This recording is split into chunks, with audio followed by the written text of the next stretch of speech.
The latest deadly attack took place in Iraqi capital Baghdad. Over 250 lost their lives. For people living in this country, this has become part of their life.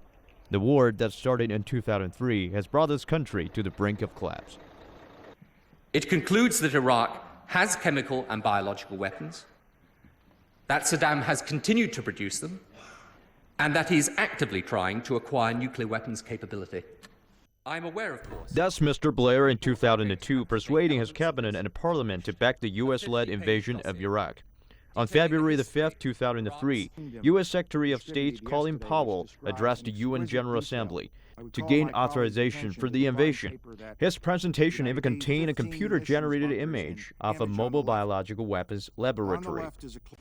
Indeed, the facts and Iraq's behavior show that Saddam Hussein and his regime are concealing their efforts to produce more weapons of mass destruction. The war was declared by then U.S. President George W. Bush in 2003. In addition to causing the death of almost 180 British troops and some 4,500 American personnel, the war also triggered violence that killed hundreds of thousands of Iraqis. Its effects still rock the Middle East. And it is true that much of the intelligence turned out to be wrong.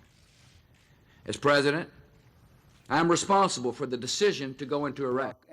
In her CNN interview last year, Blair said that I apologize for the fact that the intelligence we received was wrong. I can also apologize, by the way, for some of the mistakes in planning and certainly our mistake in our understanding of what would happen once you removed the regime.